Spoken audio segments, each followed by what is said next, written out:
Građani Srbije su itekako edukovani i zainteresovani za ulaganje svog novca na svetskom tržištu i kupovinu raznih akcija na međunarodnoj berzi. Međutim, najnovija preporuka i mišljenje Narodne banke Srbije ih je sve zabrinula. Prema mišljenju finansijskih analitičara i brokera, potez naše centralne banke otežava kupovinu akcija i nije dobar za nerazvijeno tržište kapitala u našoj zemlji. O čemu je tačno reč, to ovoga jutra pitamo Mihaila Đurđevića, investicionog analitičara u Senzal Kapitalu. Dobro jutro, dobrodošli.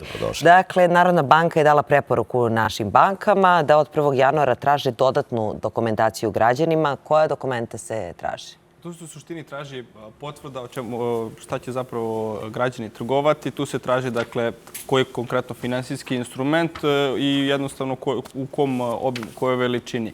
Glavni problem je zato što sve veći broj građana se odlučuje da prebacuje sredstva na inostrane brokere. Konkretno se pominje Interactive Brokers, to je broker koji ima oko 400 milijardi assets under administration, dakle, jedan od najvećih i najboljih brokera na svetu, s tim što problem je što stvari koje dozvoljava taj broker nisu u skladu sa našim... Čekajte polako. U čemu je razlika između domaćih i stranih brokera? Ne znam koji bih najbolje poređenje mogao da napravim, ali suštinski troškovi su prva i osnovna stvar. Domaći brokeri vam skidaju procentualnu proviziju koja obično ide od 0,7 do 1% po transakciji, dok strani brokeri neki ne skidaju ništa, dok drugi uzimaju obično 1, 2, 3 dolara, 3, 4, 5 evra. Dakle, fiksne su provizije i neuporedivo su manje, pogotovo ako trgujete sa većim sumama, dakle 10, 15, 50, 100 hiljada evra.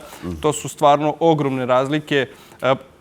Pogotovo ako još želite da budete aktivniji trgovac, dakle da kupujete, prodajete na nedeljnom nivou ili čak na dnevnom nivou, dakle ako hoćete raditi taj day trading, i to je jednostavno ogromna razlika u troškovima. I ne samo to, već i cela paleta i proizvoda i usluga koji postoji na stranim brokerima, jednostavno ne mogu domaći brokeri uopšte da se takmiče sa tim. Sad, interesantno je, dakle, ova odluka otežava investicije samo onim građanima koji trguju preko stranih brokera.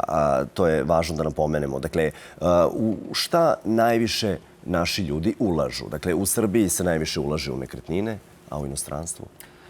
To zavisi od države do države.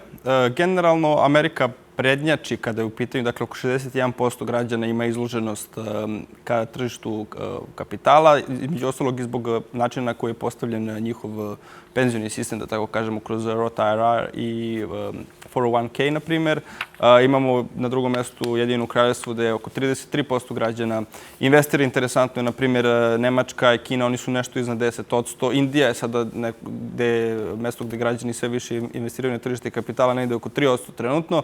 Ali generalno građani, kako im raste dohodak, taj diskrecioni dohodak, sve više se odlučuju da investiraju upravo u tržište kapitala. Najpopularnija investicija su takozvani ETF-ovi, to su korpe različitih akcija koje repliciraju određene indekse. Dakle, indeksi su u suštini isto tako korpe određenih, dakle, kompanija koje se kreću zavisno od toga. Na primjer, uzet ću za primjer da S&P 500, koji je najpopularniji, on prati 500 najvećih i, da kažemo, najkvalitetnijih američkih kompanija po tržišnoj kapitalizaciji. Dakle, ako vi kupite sada jedan S&P 500, dakle, ne indeks, nego ETF koji kopira taj indeks, vi ćete u toj jednoj jedinici imati recimo 7% Nvidia, 7% Microsofta, 7% Apple-a, ali i 497 drugih kompanija koje su, zavisno od svoje veličine, imaju određeni... Reciprocitet u odnosu na...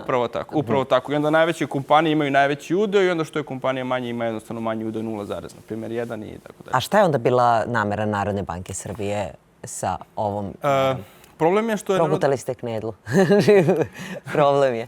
Problem je što, prvo, naši zakoni su poprilično zastarili. Dakle, neki delovi zakona se nisu menjali decenijima. I stvarno nismo u mogućnosti uopšte da radimo ono što radi sav razvijen svet. I primjera radi, ono što je sporno jeste što preko Interactive Brokersa građani mogu da rade stvari koje nisu dozvoljene našim zakonom. Između ostalog, primjera radi, vi ako prebacite vaš novac na Interactive Brokers i ne izvršite trgovinu, a malo je veća suma u pitanju, vi dobijate bukvalno kamatu kao da ste stavili novac na štednju. I to je čak i konkurentnije od domaćih banaka. Dakle, građanin koji ima neku sumu može da prebaci novac tamo i da jednostavno zarađuje ne radeći apsolutno ništa i onda, ne znam, da investira u određenom momentu kada to poželi, da proda u drugom momentu kada to poželi i to je jednostavno konkurentnije i od domaćih banaka i od domaćih brokera. Ali i tu leže rizici određeni. Upravo tako, zato što... O kojim rizicima je reč? Građani ne smeju jednostavno da na taj način zarađuju novac. Druga stvar je što građani ne smeju da rade konverziju valuta preko Interactive Brokersa. Dakle, ne smeju da radite forex operacije. Čekajte, to je propisano međunarodnim zakonom ili domaćim? To je naš zakon, da. Međunarodni zakon, mislim, to je najnormalnija stvar da uradite nešto tog tipa, pogotovo kad se uzme u obzir da su provizije neuporedivo bolje nego domaće menjačnice, a da ne pričam tek o bankama gde su provizije neverovatne, mislim, i ti spredovi kada menjate valute. I također postoje, na primjer, i finansijski derivati, neki od finansijskih derivata nisu dozvoljeni i suština problema je nastala kada su određeni domaći investitori povlačili novac kod banaka i banke su tvrdile da su oni radili nešto što jednostavno nisu smeli da rade. Da li su, na primjer, trgovali određenim instrumentima kojima nisu smeli i zbog toga smo došli sada do ove preporuke. A suština je da su zapravo samo naši zakoni poprilično zastarili i da bi trebali da se modernizuju kako bismo jednostavno išli u korak sa svetom i upravo da ne bi svi investitori i osnovna floskula bila, dakle, kao što se kaže da je u Srbiji investiciona jedinica jedan stan od 50 kvadrata u Beogradu, dakle da malo jednostavno to modernizujemo, da vidimo, da pokažemo ljudima da postoji jednostavno mnogo opcija i da možete da, između ostalog, i zaradite kada i berza pada, dakle, i da se zaštitite na mnoge načine, da se ne svodi to samo na kupovinu ETF-ova i tako te neke stvari, ali da bismo došli do tih nekih daljih stvari, jednostavno potrebno je modernizovati zakone i ukratko samo još, dakle, to što je Narodna banka, to je preporuka.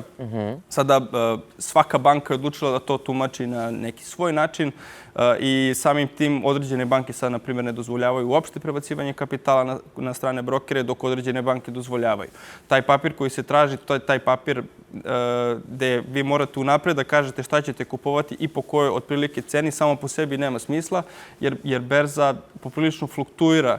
I sada nešto što ste, ako ste vi, na primjer, htjeli da kupite Amazon ove nedelje, možda sljedeće nedelje nećete želiti da kupite Amazon, nego ćete želeti Apple ili Microsoft ili Estee Lauder ili bilo koju drugu kompaniju. Tako da, poprilično izazovno. Da, evo, Narodna banka Srbije je tu preporuku pravdala time da se novac građana ne nalazi u stranim bankama, to što ste pričali, nego kod brokera. Šta je tu problematično? Pa, suštini, to je, dakle, trgovački račun. I ne vidim zašto bi to...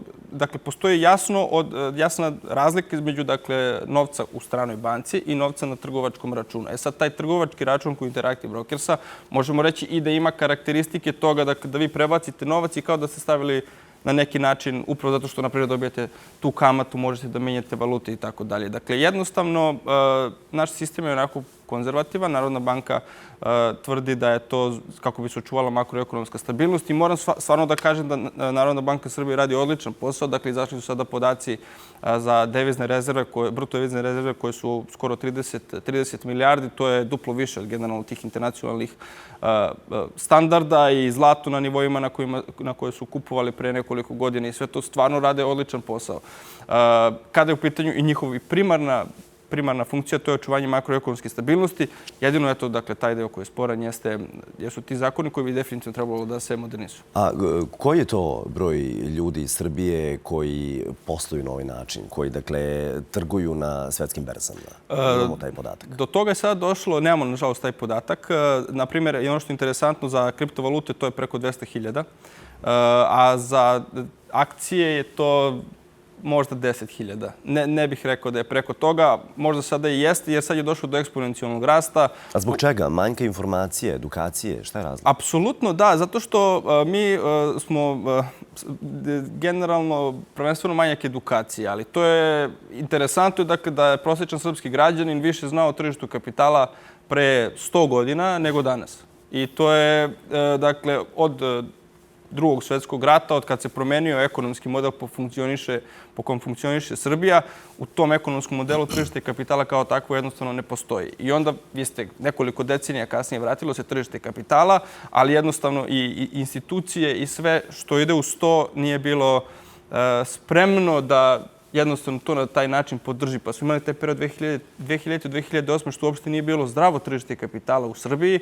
Imali smo 2008. godinu globalnu svetsku ekonomsku krizu. Da, ogroman kolaps od kog se Beogradska berza i dan danas nije oporavila, gde su građani izgubili poverenje u to. Dakle, edukacija definitivno, ali i od strane i privatnih ljudi, dakle u smislu iz privatnog sektora, da ljudi treba da budu primjeri, da to funkcioniše, da to može, na koji način treba pristupati, ali isto tako i iz javnog sektora podrška države, jer na kraju krajeva i državi bi odgovaralo, dakle, i zbog smanjenja opterećenja, na primjer, na penzioni sistem. Dakle, naš penzioni sistem, način na kojim funkcioniše, definitivno bi moglo da se pomogne, da kažem, pomognu javne financije na taj način kada bi više ljudi participiralo na tržištu kapitala, pogotovo ovih sa većim nivom dohotka. I doneli su sada zakon koji je odličan za alternativne fondove i tako dalje, ali sada da...